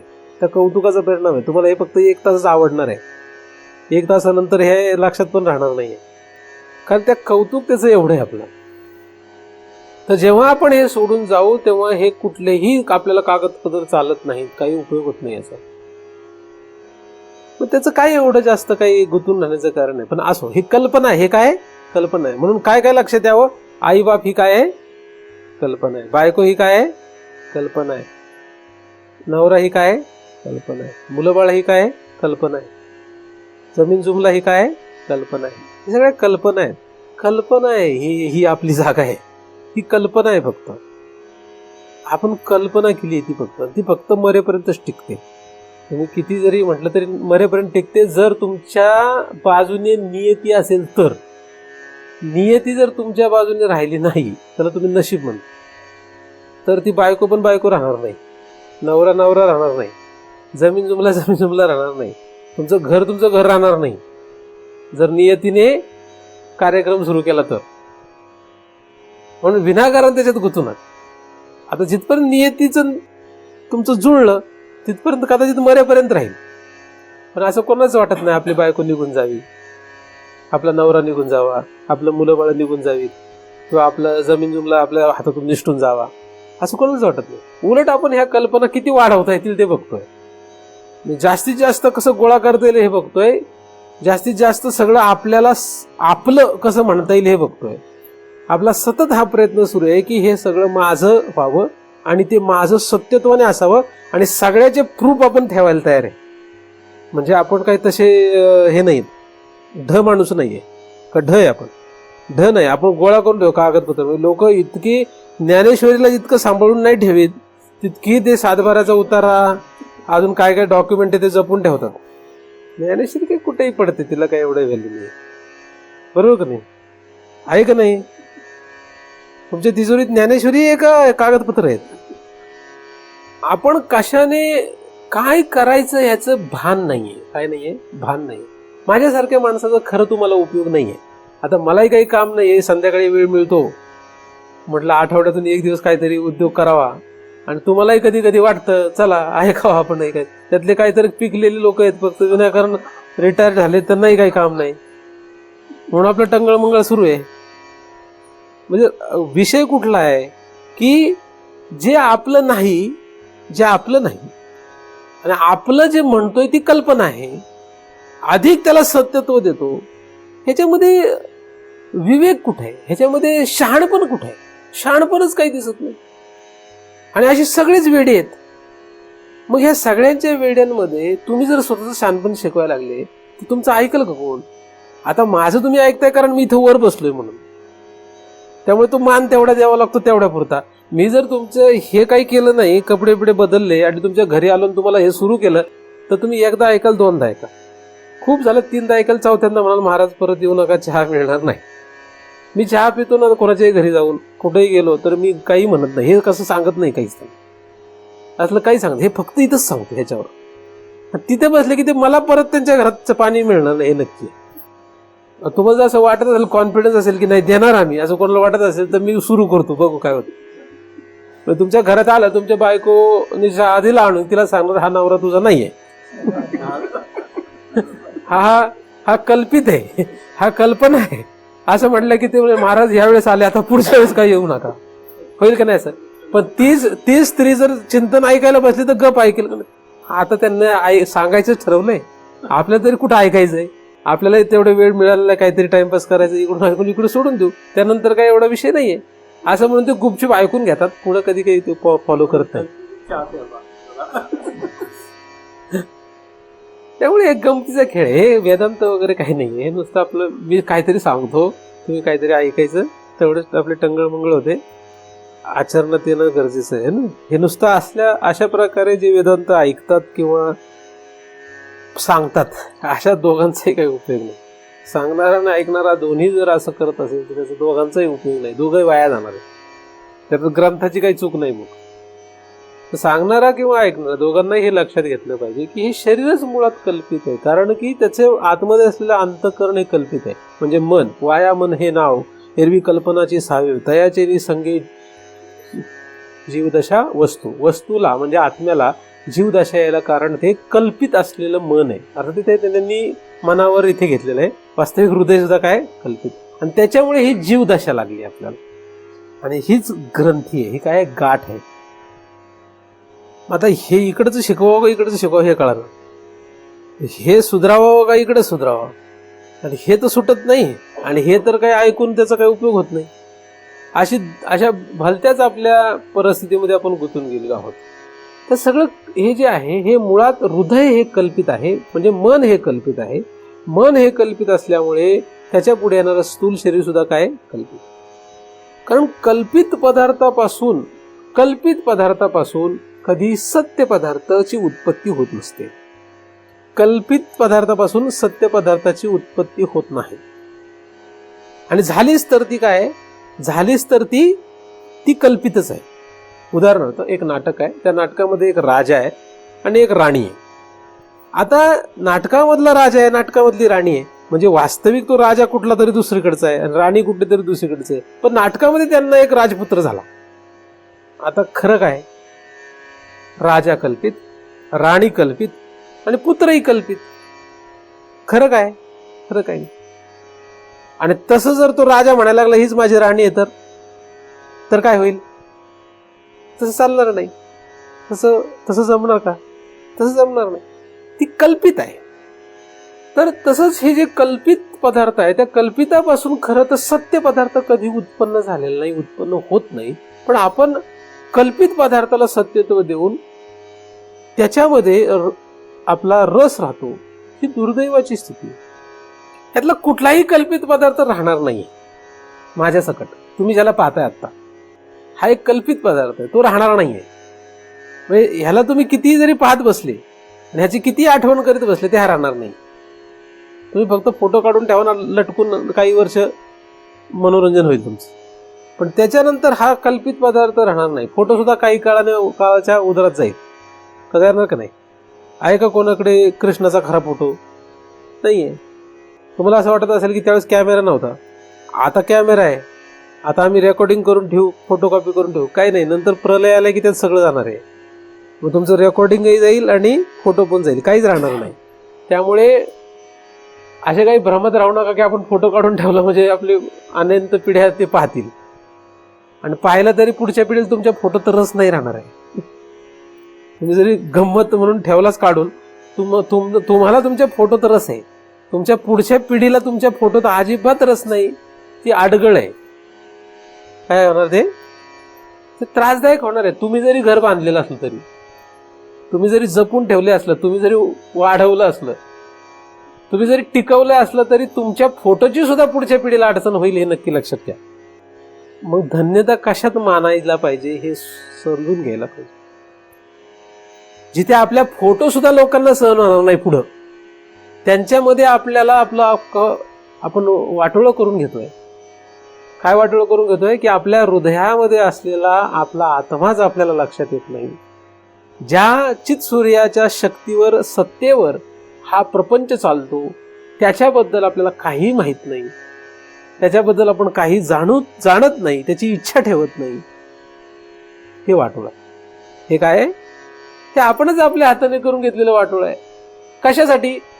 ह्या कल्पित पदार्थांच्या नादी लागून. आणि ह्यातलं काहीच राहणार नाही. मी तुम्हाला आधी सांगितलेलं, काही राहणार नाही. तुम्ही कशालाच थांबू शकणार नाही, कशालाच धरून बसू शकणार नाही, कशालाच नाही. आणि तुम्ही जरी धरून बसले आणि तुम्हाला जरी धरून बसल्यासारखा भास झाला तरी एक वेळ असेल की तुमचं हेच सुटेल. म्हणजे एखाद्याने जरी धरून ठेवलं तरी हे एक दिवस हेच सुटेल, मग तर काहीच राहणार नाही. म्हणून हे सगळं काय करायला पाहिजे, ह्याच्यामध्ये असलेला आपला जो सत्यत्वाचा भाव आहे तो नष्ट करायला पाहिजे. म्हणून सगळ्यात पहिल्यांदा काय करावं लागतं, माझं सोडावं लागतं. मुक्त होता परिबळे झाला बद्ध करून या छंद माझे माझे. म्हणून पहिल्यांदा माझं जे आहे तो भाव संपूर्णतः नष्ट करायला पाहिजे कागदावरून. कुठून नष्ट करायला पाहिजे, कुठून नष्ट करायला पाहिजे? तुम्ही नष्ट करायला पाहिजे. लोक म्हणतात हो नष्ट केला आम्ही. कुठून करायला पाहिजे नष्ट? कागदावरून नष्ट करायला पाहिजे. पहिल्यांदा अंतःकरणात काय कागदावरून पहिलं नष्ट करायला पाहिजे. तुम्ही ज्याला माझं म्हणता त्याला पहिलं कागदावरून नष्ट करा. बघा करता येते का? अंतःकरणावर नंतर जाऊ. अंतःकरण त्याच्या पुढे त्यातली गोष्ट आहे, ते जरा अवघड आहे. सोपं नाही, ते जास्त अवघड आहे. पहिल्यांदा कागदावरून नष्ट करून टाकू. ज्याला ज्याला आपण माझं म्हणतो त्याला कशावरून नष्ट करायचं, त्याला पहिल्यांदा कागदावरून नष्ट करायचं. तुमच्याकडे वही आहेच, त्या वहीमध्ये लिहून घ्या तुमचं कुठं कुठं नाव आहे. कागदावर जिथे जिथे नाव आहे ते सगळं लिहून घ्या. आणि मग त्याच्या पुढे एक रकाना ठेवा, तिथे लिहा की आता ह्याच्याहून नाव काढलं आपलं. लगेच खून करायची तिथे, बरोबर झालं, काढलं नाव. म्हणजे उदाहरणार्थ तुमची समजा काही 1-2-4 एकर शेती असं धरा उदाहरण म्हणून, तर त्याच्यावर जर तुमचं 7-12 नाव असेल, लगेच जायचं भावाकडे, बायकोकडे, जे काही कोणी असेल त्यांना सांगायचं आपलं नाव काढायचंय, आपलं म्हणजे माझं स्वतःचं नाव काढायचंय. जायचं त्यांना, ते म्हणतील अरे असं का करतो, त्यांना माझं काढायचं ठरलेच आपल्याकडे. ते असे म्हणतील अरे कशाला करतो, ते तोंडाने म्हणतील, आतमध्ये खुश होतील. कोण तुम्ही सांगा मला, पोराला जरी तुम्ही सगळं द्यायचं ठरलं तर पोरा का म्हणेल बाबा असं नका करू, पण तो म्हणेल बरं झालं म्हातारं लवकर आपल्या नावं करतायत. तुम्ही प्रयत्न करून बघा बरं, ज्यांच्याकडे संपत्ती असेल त्यांनी प्रयत्न करून बघा. ते म्हणणार, तोंडाने नाही म्हणणार, तोंडाने म्हणतील नाही तुमच्याच नावावर होत्या. मग नंतर 1-2-4 महिने गेले, तुम्ही स्वतः म्हणाल बरं ठीक आहे राहू दे माझ्याच नावावर होते. मग 1 महिना म्हणतील बाबा तुम्ही मागच्या महिन्यात काहीतरी म्हणत होते, काहीतरी नाव करतो म्हणून. प्रयत्न करून तर बघा, प्रयत्न करायला काय हरकत तुम्हाला. तुमचं नाव काढा. आता जे म्हातारे झाले त्यांनी तर काढायला हरकत नाही नाव. मग त्यातले काही म्हातारे म्हणतात नाही मग आम्ही खायचं प्यायचं काय नस. तुमचंच पोरग आहे ना, ते सांभाळेल की, बघू ना सांभाळतंय का. सांभाळलं तर चांगलंच आहे, नियती तुमच्या बाजूने आहे. आणि नियतीने जर नाही ठरवलं तर तुमचं पोराचं नाव नाही केलं तरी तुम्हाला संपवणार नाही. म्हणून आताच नाव करून टाका. सगळ्या म्हाताऱ्यांनी उद्या सुट्टी नाहीये, उद्याचा दिवस कलेक्टर ऑफिस कुठे करतात ते उद्या बघा, सगळं करून टाका नावावर. तुम्ही आपल्या मार्गातले, तुमचं जमलं. माझ्याकडे आहे थोडंफार, मला पण करायचं नाव कोणाचं तरी. आता पुढचं घ्या, वहीत पुढचं असेल ना काहीतरी, कारण वहीमध्ये यादी मोठी आपली आपल्या नावावर असलेली. तर नाव नष्ट करायला लागले, जसं जसं तुम्ही विचार कराल तसं तुमचं इतकं प्रेशर वाढेल आतमध्ये, हृदयावर ताण येईल. तुमचं काय होईल, ताण येईल. आणि मग महाराज काय बोलतायत ह्याचं भान येईल. आणि आपण कुठं गुंतलोय हे लक्षात येईल. तिथपर्यंत ते लक्षात येत नाही, तेव्हा ते जीवागरी लागतं. बोलायला ठीक आहे, करायला जा, मग तुम्हाला हृदयावर इतका दबाव येईल. तीच हृदय ग्रंथी आहे. काय हृदय ग्रंथी म्हणजे काय, ती दबावाची त्याला तीच ग्रंथी आहे, तीच गाठ आहे. तुमच्या वहीमध्ये तुम्ही नोंद करा आणि एक पदार्थ तुम्ही संपवायला सुरुवात करा. संपवायला म्हणजे संपवायचं नाही आपल्याला काय, उलट हे सगळे खुश होणार आहेत हे लक्षात घ्या तुम्ही. जग खुश होईल. मला सांगा, माझ्याकडे एक आता ते नावावर फ्लॅट आहे माझ्या. मी जर समजा द्यायचं ठरवलं माझ्या भावाला किंवा भावाच्या पोराला किंवा कोणाला तरी, ते काय खुश होतील का दुःखी होतील? काय भाव मिळाला म्हणतील का नाही? आणि समजा काहीच नाही दिलं ते काय भाव मिळाला आहे असं होतं ना, उलट होतं. म्हणजे जग खुश कशात आहे आणि आत्मा कशात खुश आहे यातला फरक लक्षात घ्या. ज्याने जग खुश होतं त्याने आत्मा नाराज होतो, ज्याने आत्मा खुश होतो त्याने जग नाराज. उलट आहे सगळं, जगत राटी उपराटी आहे. म्हणून आता काय करायचंय आपल्याला, मी तरुण लोकांचं नाही सांगितलं, मी फक्त म्हाताऱ्या लोकांना सांगितलं. तर तरुण लोकांना मी काय म्हणतो, कळण्यासाठी अजून बरेच वर्ष जाणार आहेत. त्यांची एवढी शक्ती नाहीये त्यांच्यावर, तेवढे धैर्य असो. म्हाताऱ्या लोकांनी प्रयत्न करायला काय हरकत नाही. तर यादीमध्ये टाकायचं, स्त्रियांचा तर प्रश्न आहे, त्यांचे नाव काहीच नाही. त्यातले काय काय आहेत म्हणतात आम्हाला आमचं नाव कुठं कुठे दाखवा. नसेल ते काही नाही, लावून घेतली असतील ते मला माहित नाही. काही स्त्रिया फार डेंजर असतात, ते म्हणजे कुठं कुठं कोपऱ्यात काही जमीन आहे का बघा, आमचं नाव आहे का नाही बघा, लावा नाव आमचं. असल्या पण उन्नत झालेल्या स्त्रिया असतात. उन्नत म्हणजे या क्षेत्रामध्ये उन्नत झाले. त्या कुठल्या, माझं करण्यामध्ये. काय करतो आपण, कुठे चाललो, कशाचं भान नाही. गळ्यात माळ घातली म्हणजे परमार्थ होत नाही. आत्म्याची प्राप्ती गळ्यात माळ घातल्याने होत नाही किंवा कपडे बदलल्याने होत नाही. त्याला आचरणामध्ये काहीतरी करावं लागणार आहे. काय करावं लागेल? 40-40 वर्ष झालं तुम्ही ऐकताय, असं काही लोकांना वाटतं आम्ही ऐकतो पण करत काहीच नाही ना. वेदांतात काहीच करायचं नसतं. ती कल्पना जी आहे ती कल्पना आहे, हे तुझं पक्क होण्यासाठी तुला काहीतरी करावं लागेल, तेवढंच कर, बाकी काहीच करू नको. ते पक्क झाल्यानंतर ही सगळी जग तुझ्या नाव करून घे, काही होत नाही त्यांनी. पण कधी पक्क झालं कल्पना तर करून घे. पण आता तशी परिस्थिती नाही, आपली उलटी परिस्थिती आहे. म्हणून ह्या ज्या गोष्टी आहे ना, ह्या यातल्या एका एकाला पकडून जर आपण आपलं नाव काढून टाकलं त्यातलं, की काय होणार? आपला फायदा होणार. मग तिथं हृदयाला पीळ बसतो, आणि हृदयाला पीळ बसला की मग ते जर काढलं तर हृदय ग्रंथीचा काय झाला, हे मी तुम्हाला आता फक्त स्थूल भागामध्ये व्यवहारातल्या विषयामध्ये सांगतोय. आणि हे लोक आपल्याला थोडा काळ जवळ करतील, नंतर हे म्हणतील जाऊ दे, आता सगळं आपल्या नावात झालं, आता काय यांच्याकडे लक्ष दिलं काय नाही दिलं, आता काय फरक पडत. मग अशा वेळेस काय करावं? सकळ जीवांचा करतो सांभाळ, तुझं मोकली लायचं नाही.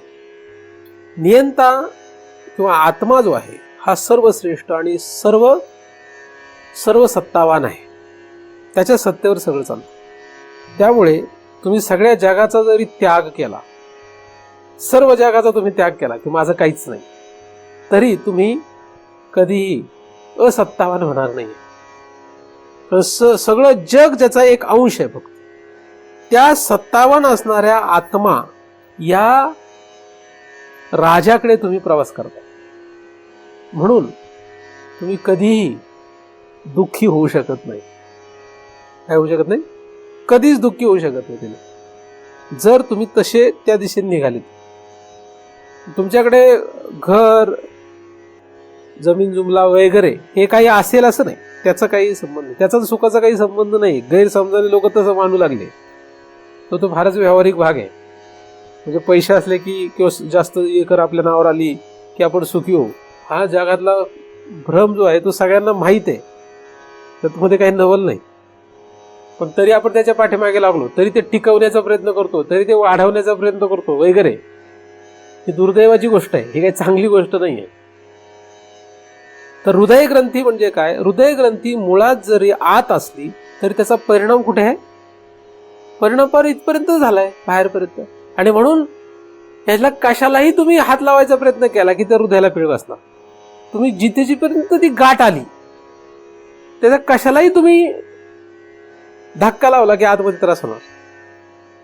कशालाही धक्का लावा, तुमच्या हृदयाला पीळ बसणारच आहे, हृदयाला असं त्रास होणारच आहे.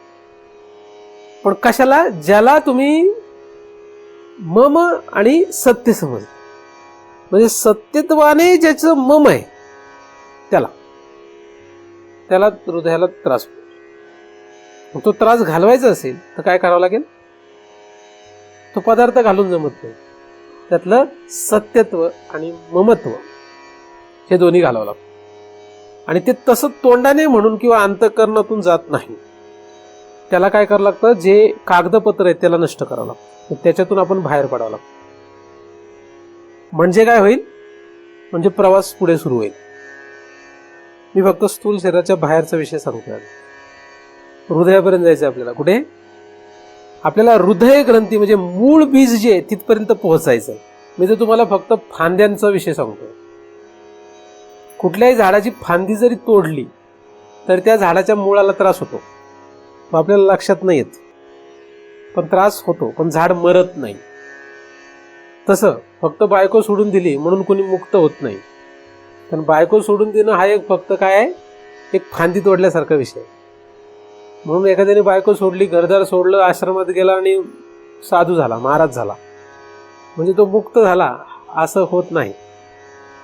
कारण त्याच्या पुढे आतमध्ये हृदय ग्रंथी मूळ जी आहे ती आतमध्ये आहे, तिकडे पण जावं लागणार. म्हणून फक्त सर्व संघ परित्याग केला म्हणजे मुक्त नव्हे. काही लोकांचा तो भ्रम होतो. ज्या लोकांना ते सोडताच येत नाही काहीच, मग ते लोक अशा लोकांना श्रेष्ठ मानू लागतात, तेच मुक्त आहेत असं त्यांना भ्रम तयार होतो.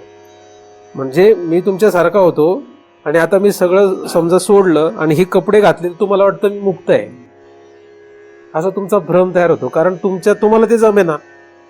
जे आपल्याला जमत नाही त्याचं कौतुक आपल्याला साहजिकच राहणारच आहे. आपल्याला कशाचं कौतुक असतं? जे आपल्याला जमत नाही त्याचं आपल्याला कौतुक राहतं. म्हणजे आपल्याकडे गाडी नाहीये तर ज्याच्याकडे गाडी आहे त्याचं आपल्याला कौतुक राहतं. आपल्याकडे बंगला नाही तर आपल्याला ज्याच्याकडे बंगला आहे त्याचं कौतुक राहतं. आपल्या घरामध्ये छान छान सगळ्या गोष्टी नाहीत तर आपल्याला ज्याच्या घरात छान छान गोष्टी आहेत त्याचं कौतुक वाटतं. ही साधारण गोष्ट आहे. मूर्ख माणसाच्या गोष्टी त्या. हे काय आहे? अतिशय मूर्ख माणसाच्या गोष्टी त्या. शूद्र जीव येते सगळे, ज्यांना आशामुळे कौतुक वाटतंय जागण्यात. तुमच्याकडे जे आहे ते आहे, ह्याच्यामुळे तुम्ही कौतुक करत बसले आणि जगत राहिले तर ते काय झालं, एक शूद्र भाव तयार झाला. तर जीव जो आहे तो जीव म्हणजे हृदयापर्यंत आपल्याला प्रवास करायचा. आपला प्रवास कुठे होणार आहे? ह्या हृदय ग्रंथीचा भेद करण्यासाठी कुठे जायचं आहे? आत जायचं. तर पहिल्यांदा मी फक्त फांद्यांचा विषय सांगितल्यासारखा आहे. तर ह्याच्यामध्ये काय सोडावं आणि काय धरावं हा काही माझा विषय नाही, कारण मी फांद्या काही छाटत बसत नाही. तुमच्याकडे बायको असेल तर असू देत, नवरा असेल तर असू देत, जमीन जुमला असेल तर असू देत, पण तुम्ही ममत्व जेवढं काढायचा प्रयत्न करा तेवढं बरं आहे.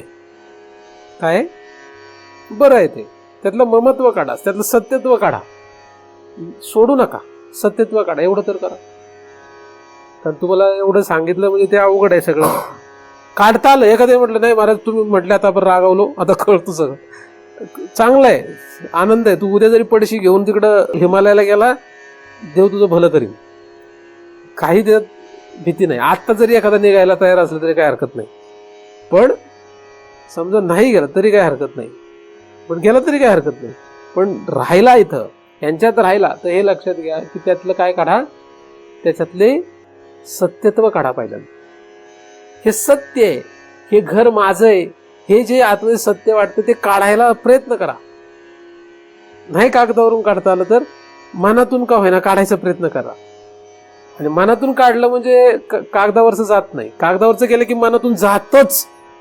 दोन वेगळ्या गोष्टी. जर तुम्ही मनातून काढायचा प्रयत्न केला, हे घर माझं नाही, घर माझं नाही, घर माझं नाही, असं तुम्ही शिकवत राहिले मनाला, तर ते मनातून जात नाही. पूर्णता जात नाही, जीवावरून जात नाही, मनातून गेल्यासारखा भास होईल पण जीवातून जात नाही. पण जर कागदावरून काढलं तर तुम्ही जरी म्हटले माझं आहे तरी लोक मारतील तुम्हाला. म्हणून कागदावरून काढणं जास्त श्रेष्ठ आहे. तुम्ही मला अंतःकरणातून म्हणत होते म्हणून मला सांगावं लागतं, बरोबर का नाही? तुम्ही जर काढलं तर नंतर ते विचारतील का आपल्याला, पण तुमची गती होणार हे लक्षात घ्या.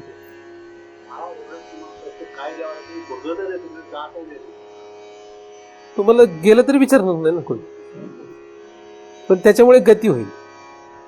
तुम्हाला तुमची गती करून घ्यायची असेल तर तुम्ही सगळं ज्याच्या त्याच्या नाव करून द्या. मी सांगतो तुमची पोरं मला खूप खुश होतील, मला खूप आशीर्वाद देतील. खरंच तुम्ही जर उद्याच्या उद्या नाव करून दिलं पोरं बाळाचे, मला आशीर्वाद देतील का नाही? ते म्हणतील तुम्हाला खायला घाले का नाही, महाराज आले त्यांना पहिले जेवण देणार. आणि त्यांच्यामुळे आज आम्ही खुश झालो. बघा प्रॉपर्टीचं करून टाका उद्या मग पोराच्या नावावर. त्याचं काय करेल ते करेल, काय करेल ते करेल, आपल्याला काय करायचंय, काय करायचं ते करू दे.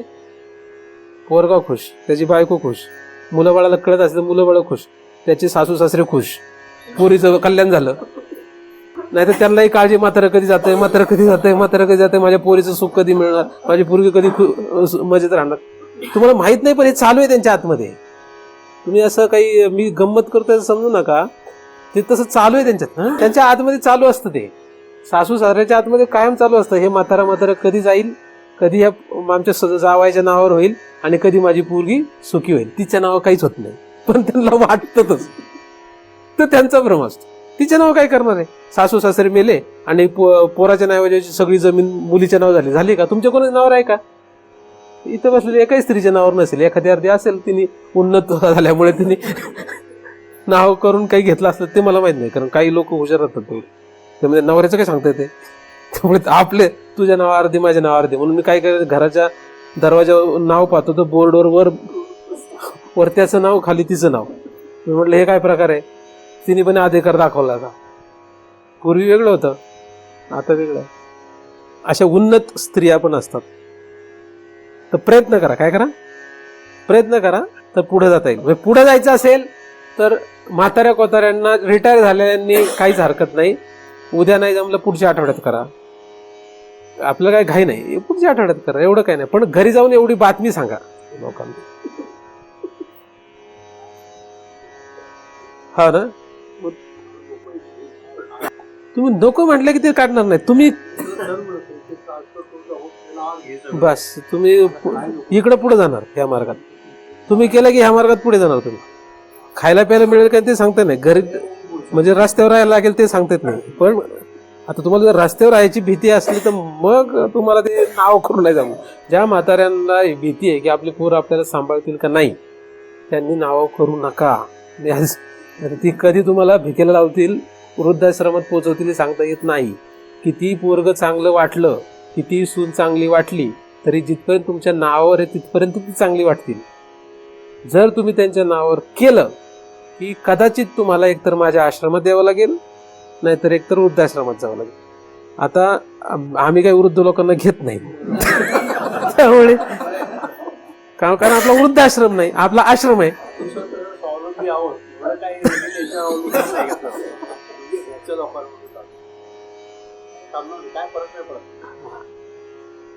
त्यामुळे लगेच काही नावं करू नका, नाहीतर विनाकारण ती काळजी असेल तर. आणि हे जर पक्का असेल, सकळ जीवांचा करतो सांभाळ, तुझं मोकलीला ऐसे नाही, उद्याच नावं करून टाका. पोरं खुश, सून खुश, बाकी सगळे खुश, काही अडचण नाही. सांगा माझं नाव की महाराजांनी सांगितलं म्हणून करतोय, म्हणजे भविष्यात मला जरा माझी पोटापाण्याची व्यवस्था होणार ना.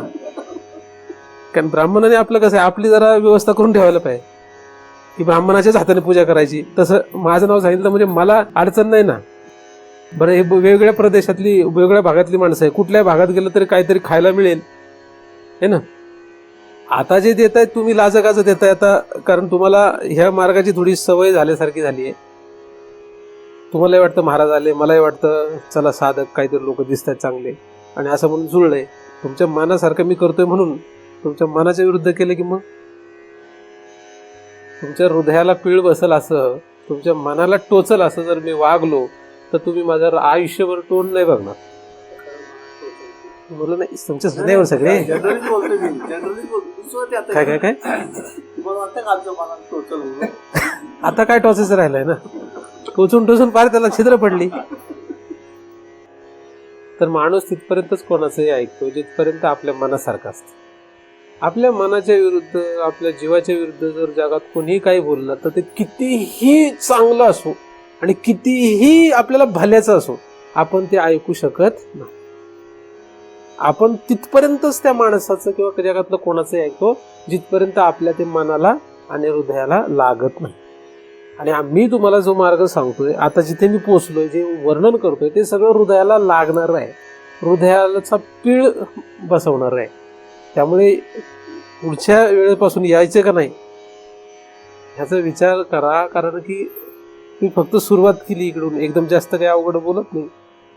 तर हृदयाला पीळ बसणारी ही गोष्ट, तिने ज्ञानशस्त्रे तिखटे, ज्ञानशस्त्र जे तिखट आहे पण अंतरीचा निखळू निवटे, त्याने काय होईल, हे सगळं कंजाळ साफ होईल. जर आपल्याला असं वाटत असेल की आपल्याला हे प्राप्त व्हावं तर हा आपला विषय. जर तुम्हाला असं वाटत नसेल की तुम्हाला हे प्राप्त करायचं नाहीये, प्राप्त करायचं असेल तर हा विषय, नाही करायचं असं वाटत असेल तर हा मार्ग तुमचा नाही. जगामध्ये तुम्हाला ज्या मार्गाने जाणं आवडतं त्या मार्गाने तुम्ही जायला काही हरकत नाही. पण जर तुम्हाला आत्मा हवा असेल, आत्मसुख जर हवं असेल, तर मात्र तुम्हाला याच वाटेने जावं लागेल, मग दुसरा कुठलाही पर्याय नाही. तर हृदय ग्रंथी म्हणजे हृदयाची गाठ, आणि ती गाठ कुठपर्यंत पसरली, गाठ म्हणजे बी, ते कुठपर्यंत पसरलं, ते असं ह्याच्या बाहेर पसरलं, इथपर्यंत आलं. आणि तिथपर्यंत त्या फांद्या असल्यामुळे त्यातल्या कुठल्याही फांदीला धक्का लागला तरी हृदयाला पीळ बसतो. आणि जी फांदी आपली नाही तिला तोडलं तरी काय होत नाही, का ती फांदी आपली नाहीये. जसं जसं दुसऱ्याच्या घरातला माणूस मेला तर आपल्याला एवढा काही त्रास नाही होत, कारण आपली ती फांदीच नाहीये. पण आपल्याच घरातलं कोणीतरी गेलं तर आपल्याला काय होतं, यातना होतात, दुःख होतं, कारण ती आपली फांदी आहे म्हणून. मला सांग ते होतं. त्याचं कारण काय, तिथे आपलं काय बीज आहे, तिथे बीज आहे. म्हणून आपलं एक बीज जरी हृदय असलं तरी वास्तविक बीज कुठपर्यंत पसरलंय, सर्वत्र ते पसरलेलं आहे. आणि म्हणून आपण इतकं, जसं एक बी लावल्यानंतर त्या एका बी पासून किती बी तयार होतं, तसं आपलं हृदयातलं एकच बी आहे, पण खाली पसरून त्याचं किती बी तयार झाले आता, की त्याच्यापासून कोट्यानुकोटी शरीर तयार होतील एवढं बी पसरून बसलोय आपण. म्हणून आपण जिथपर्यंत आता पसरलोय त्याच्यामुळे आपल्याला कोट्यावधी जन्म होणार आहेत फक्त ह्याच्यामुळे. आणि ते सगळं टाळायचं असेल, त्याच्यातून जर वाचायचं असेल, तर आत्मा किंवा भगवंत हा एकमेव पर्याय आहे की ज्याच्या सत्तेवर हे सगळं चाललेलं आहे. आणि त्याचीच जाणीव करून घ्यायला काही हरकत नाही. म्हणजे संसार करणं किंवा जगामध्ये जगण्याला आपली ना नाही आहे. त्याच्यामध्ये असणारं सत्यत्व, त्याच्यामध्ये असणारं ममत्व, हे दोन नष्ट करणं गरजेचं आहे. आणि पुढे जाऊन त्यातली अहंता नष्ट करणं गरजेचं आहे. हे नष्ट केलं तर संसारात राहून काही होत नाही, संसार त्याला बाधत नाही. पण ही अवस्था येणं ही थोडीशी अवघड गोष्ट आहे. त्या दिशेने आपण प्रवास करतो आहोत. तर या आजच्या चिंतनामध्ये आपण हृदय ग्रंथीचा जो अभ्यास आहे तो अजून सूक्ष्म करत आहोत. ही हृदय ग्रंथी म्हणजे काय, तर हृदय ग्रंथी म्हणजे खरं तर मूळ बीज आहे तिथे, पण त्याच्या बिया खालीपर्यंत पसरलेल्या आहेत, पडलेल्या आहेत. तर त्याचा आपल्याला सोडून द्यायचा का पुढे जायचं का काय करायचं याचा बारकाईने अभ्यास करायला पाहिजे. ज्याची जी शक्ती असेल, ज्याला जेवढं शक्य आहे त्याने त्या पद्धतीने निघायला काय हरकत नाही.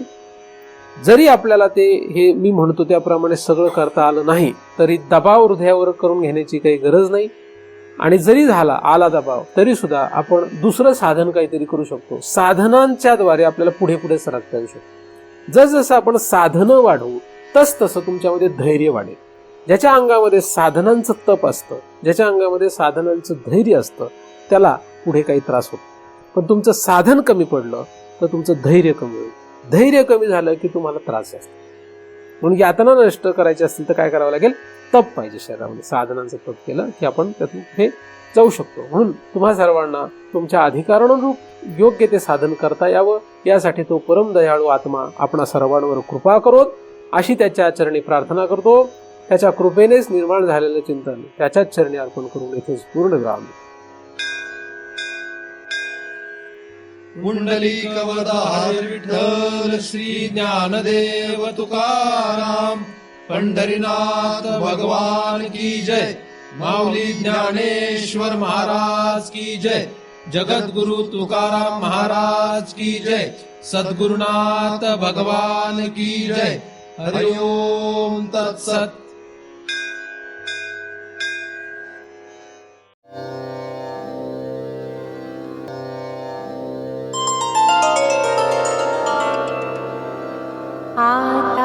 विश्वात्मके देवे येणे वाक्यज्ञे तोषावे. तोषोनी मज द्यावे फसाय दान हे.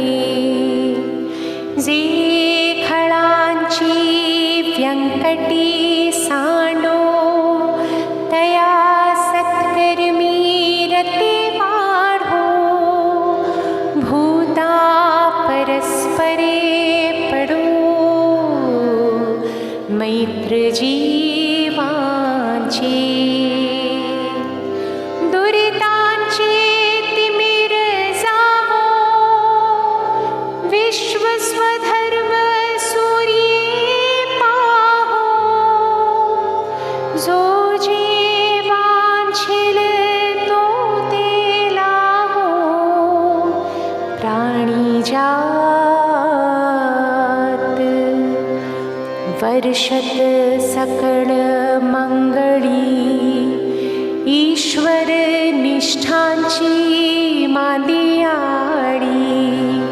अनवरत भूमंडळी भेटतो भूता. चला कल्पतरूंचे आरव चेतना चिंतामणीचे गाव.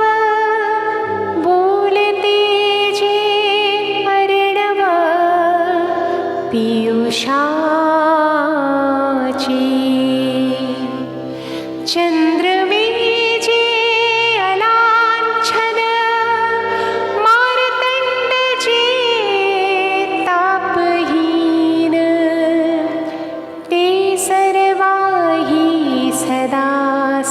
वचन सोय रे होतो. किंबहुना सर्वसुखी पूर्ण होनी ती लोकी. भजी जो आदि पुरुखी अखंडित आणि ग्रंथोपजीवी विशेषी लोकी. दृष्टा दृष्ट विजये हुआ विजी.